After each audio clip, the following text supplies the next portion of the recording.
Bagaimana hukum Islam dapat diterapkan di era modern tanpa terjebak formalitas dan tetap relevan dengan realitas sosial? Ya, hukum Islam itu kan dinul hayat, ya kan, dan dinul insaniyah, hidup untuk kemanusiaan. Kemanusiaan itu berkembang tentu saja, ya kan. Al-hayah juga, kehidupan ini juga berkembang. Maka sesuai dengan tatawurat atau situasi, ya, dan kehidupan masyarakat itu, ya, Islam tentu saja tegak di situ dalam mengawal, ya kan, prinsip kemanusiaan dan prinsip kemaslahatan. Jadi di mana ada kemaslahatan, disitulah ada syariah. Sampai ada kesimpulan, ya, ulama bahwa wahaitsu tujad al maslahah fasammati syariah. Kalau ada kemaslahatan, itulah syariat. Iya kan. Dan kemaslahatan itu kan tuh berkembang, ya kan. Betul.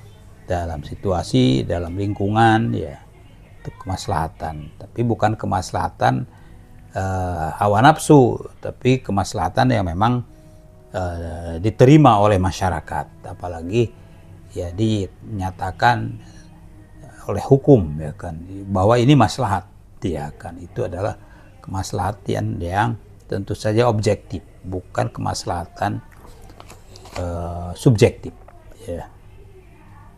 Jadi Islam berpihak pada kemaslahatan insaniyah yang objektif, ya, bukan hanya kemaslahatan individual yang subjektif, ya. Wallah a'lam. Baik. Terima kasih atas penjelasannya. Pertanyaan yang ke-8, bagaimana syariat Islam bisa menjadi solusi yang adil di masyarakat modern yang plural dan berbasis negara hukum? Ya, masyarakat modern itu memang plural. Ya. Plural apa pemikiran dan lain sebagainya. Suku bangsanya, ya kan. Plural sifat adatnya, plural agamanya juga. Itulah masyarakat modern, ya kan. Ya, pemikiran, seleranya, ya kan. Dan ya, syariat ini disiapkan untuk bisa melayani, ya, pluralitas itu. Bisa mengatur itu, ya. Sehingga tidak kaget, ya, dengan perbedaan pluralitas ini, ya, memang syariat siap untuk menjawab kondisi-kondisi dan situasi-situasi yang plural itu. Bahkan berkembang. Saat ini pluralitasnya A, besok B, ya, lusa C, ya. Terus itu bisa terjawab, bisa terjawab, ya kan. Jadi tanawu dan ta'addud, ya, kemaslahatan itu tentu saja sesuatu yang dipersiapkan, ya. Maka Al-Quran dan As-Sunnah itu tentu saja mengatur hal-hal yang, ya, berbeda-beda, ya, baik, ya, kalimahnya maupun maknanya, kan. Oleh karenanya ada ayat-ayat yang ketat, ayat-ayat yang longgar, kan begitu, kan. Ayat mutasyabihat yang ketat, ayat yang muhkamat ketat, mutasyabihat longgar. Demikian juga dalam hadis, ya, ada hadis, ya, qauli, hadis fi'li, tapi ada hadis takriri saja, ya kan, yang itu memberikan kebebasan, memberikan kelonggaran. Betul. Itu adalah sesuatu yang diamalkan oleh para sahabat, walaupun tidak ditegaskan secara formal lafzi oleh Nabi Sallallahu Alaihi Wasallam. Itu takriri. Jadi ada ruang di situ, ya. Baik, terima kasih atas penjelasannya. Pertanyaan ke-9, apa yang dimaksud Islam sebagai solusi kehidupan? Ya tentu dimaksud solusi ini kalau ada masalah. Solusi itu ada kalau ada kesulitan. Ya. Jadi bagaimana masalah itu tidak dibuat lebih rumit begitu. Kesulitan itu tidak semakin berat begitu. Jadi ada takhfif ya, meringankan ya, ada tanwi, ada apa tanwi itu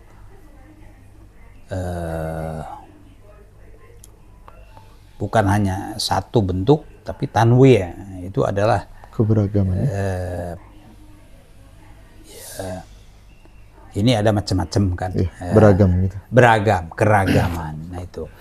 Jadi syariat bisa menyediakan jawaban yang beragam dan mukhaffaf, ya diringankan. Terjawab solusi. Ya, kalau kesulitannya demikian kan begitu kan. Jadi kalau hukuman itu kan harus adil. Kalau kasih sayang itu harus lebih longgar. Itu kan keadilan. Maka hukuman dalam Islam kan ada ya hukuman ya yang ukubah, itu ada ukubah ya yang berat, ada ukubah yang ringan, ada ukubah yang sedang begitu kan. Ukubah itu kan ya misalnya dalam ukubah yang berat itu kan sampai ke al-qatlu ya, dibunuh. Tapi diringankan karena mungkin situasinya itu tidak sampai al-qatlu tapi al-habsu, ditahan saja.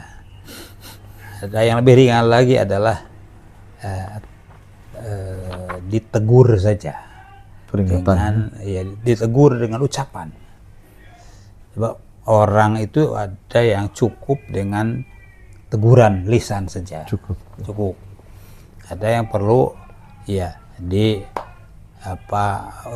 tahan. Ada yang perlu dihukum begitu. Bahkan ada yang perlu dipukul ya kan. Itulah keadilan di dalam hukuman itu. Jadi dalam Islam itu adil dalam memberikan hukuman, adil dalam memberikan tentu saja prestasi. Makanya ada yang diberikan prestasi A, B, plus begitu ya kan. Cukup duniawi saja. Ada yang perlu diberikan prestasi duniawi dan ukhrawi. Bahkan ya kan ukhrawi plus yaitu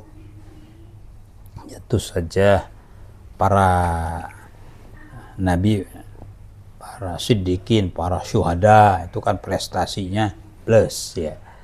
Ya kalau kita ya dapat prestasi ya sedang-sedang sajalah itu ya. Maka disitulah kerahmatan itu, disitulah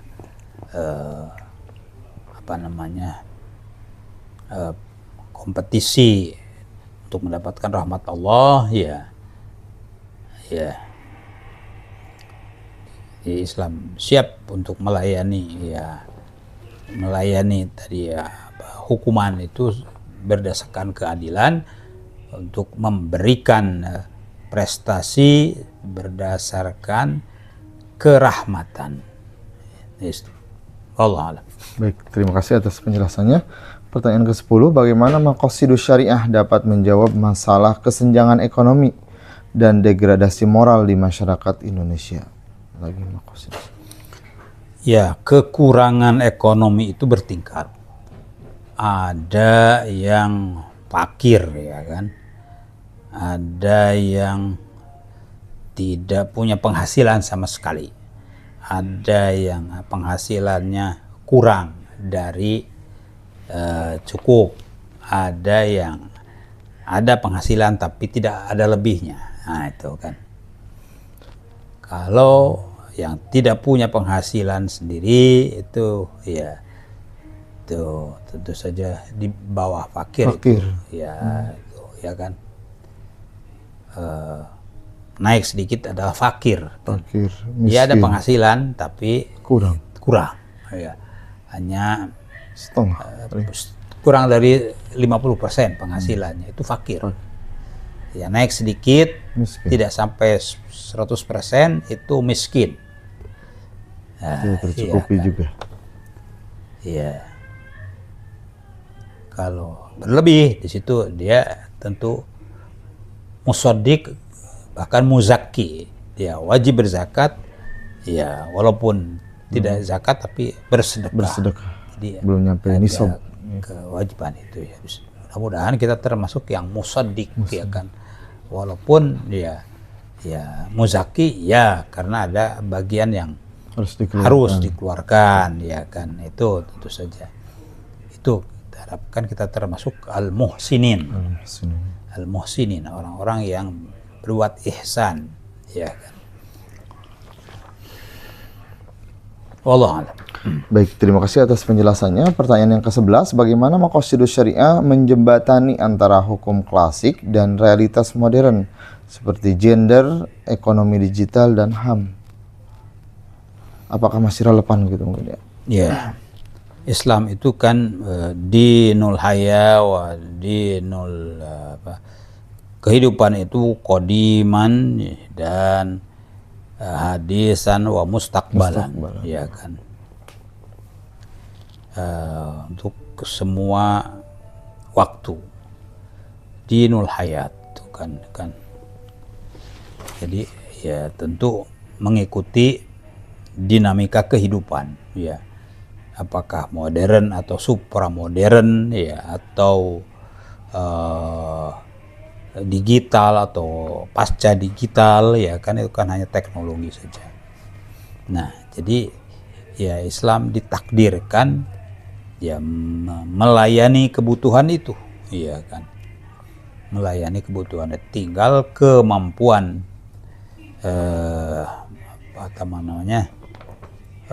menerapkan hukum Islam itu sesuai dengan tuntutan dan situasi yang ada. Jadi kemampuan kita dalam mengimplementasikannya itu yang masalahnya, iya kan. Ya, jadi ketentuan Islam sudah siap. Nah, lalu para ahli, ya, para saintis itu mampu enggak menyambungkan itu dalam kehidupan yang modern atau ya supramodern, kan begitu. Jadi kemampuan itulah yang perlu diasah, ya kan. Wallahu a'lam. Terima kasih atas penjelasannya. Pertanyaan ke-12, bagaimana hukum Islam mengatur pengelolaan keuangan dan investasi secara etis dan sesuai syariah? Ya, keuangan itu ya pasti syariah itu melarang dan menghindarkan tentu saja kerugian, al-khusaroh, ya kan. Maka keuangan atau bisnis syariah itu tidak boleh rugi, ya kan. Nah, untung ya itu ada tentu saja harapan, ya kan? Motivasi. Ya, harapan untung. Nah, untung itu ada untung secara finansial, berbagi, ya kan. Ada untung berbagi plus juga dengan kemampuan interaksi sosial. Karena kemampuan berinteraksi sosial, orang itu bisa menambah poin keuntungan, begitu kan. Betul. Ya, iya, misalnya seorang sahabat yang bernama Urwah, ya, Al-Bariki. Urwah Al-Bariki, ya, disuruh oleh Nabi Sallallahu Alaihi Wasallam untuk membeli kambing, ya. Tolong beli kambing, ya. Dapatkan kambing yang baik, ya. Lalu lebihkan, begitu kan. Ya, ya, tentu saja Urwah itu ya sam'an wa ta'atan, Ya, ini uang satu untuk dapat kambing, satu untuk kambing yang cadangan lagi kan. Alhamdulillah dia dengan kemampuan sosial itu mampu membeli kambing yang lebih baik begitu kan, sehingga dia dapatkan mestinya cukup satu kambing, dia dapat 2 kambing. Itu karena kemampuan sosial, kepandaian bernegosiasi. Nah, itu penting. Jadi untuk keuntungan itu perlu kemampuan teknik ya, negosiasi ya kan. Dapatlah 2 kambing. Lapor ke Rasulullah SAW, ya Rasulullah, ini dapat 2 kambing, ya satu ya untuk tentu saja kembalikan dipotong, tapi satu lagi bagaimana ini kan? Ya udah dua-duanya jual begitu. Yang sapu butuhnya untuk memotong kambing satu ya sudah, yang satu lagi ya untuk tentu saja sedekah begitu kan. Jadi selain paham harga juga paham ya komunikasi sosial gitu kan dalam bisnis itu ya kan. Nah itu. Ya. Baik, terima kasih atas penjelasannya. Pertanyaan terakhir, mengapa investasi saham diperbolehkan dalam Islam meskipun mengandung ketidakpastian? Saham itu tidak sepenuhnya tidak pasti, tapi ada bagian yang pasti, yaitu al-musyarakah namanya, yaitu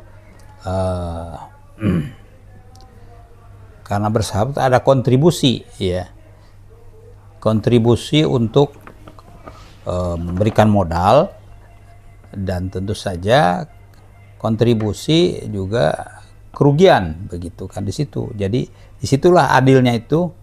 Kalau ya para pembeli saham ini usahanya ini gulung tikar, ya rugi kan. Nah, itulah kontribusi semua ambil begitu. Misalnya perbankan syariah atau apa ikut ya, maka ya karena berinvestasi di situ ya, walaupun syariah ya dia harus rugi kalau ikut berkontribusi ya kan.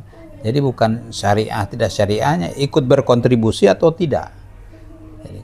Jadi musyarakah atau kontribusi itulah yang mengharuskan ya seseorang itu ikut memikul dan ikut memperoleh hasil gitu kan. Jadi tidak boleh kalau untung dapat begitu kan, tapi kalau tidak untung tidak mau, itu kan tidak adil. Jadi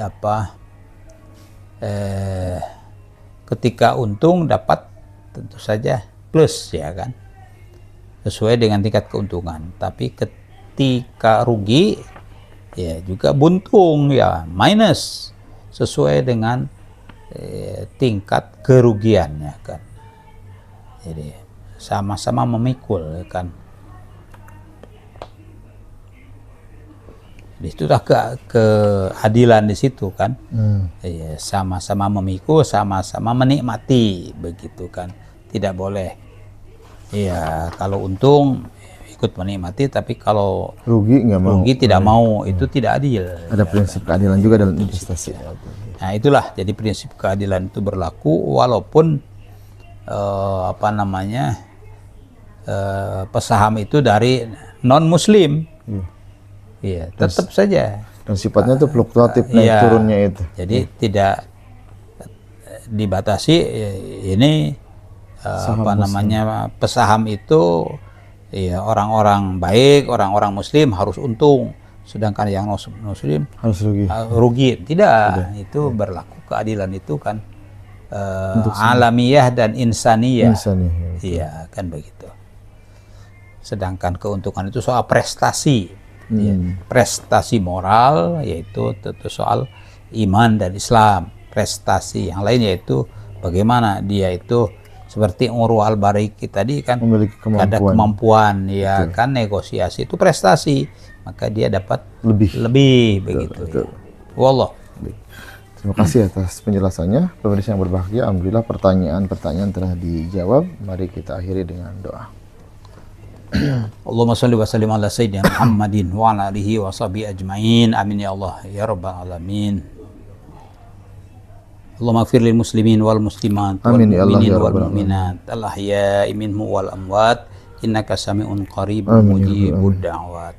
Allahumma aslih lana dinana alladhi wa ismatu amrina wa aslih lana dunyana allati fiha ma'ashuna wa aslih lana akhiratana allati ilaiha ma'aduna waj'alil hayata ziyadatan lana fi kulli khair waj'alil mauta rahatan lana min kulli syarr. Allahumma inna ala dzikrika wa syukrika wa husni ibadatik wa ahsin ya Allah akibatana fil umuri kulliha wa ajirna min khizyid dunya wa adzabil akhirah. Rabbana atina fid dunya hasanah wa fil akhirati hasanatan wa qina adzabannar. Sallallahu alaihi wasallam Muhammadin wa alihi wa sahbihi ajmain walhamdulillah. Alhamdulillahirabbil alamin.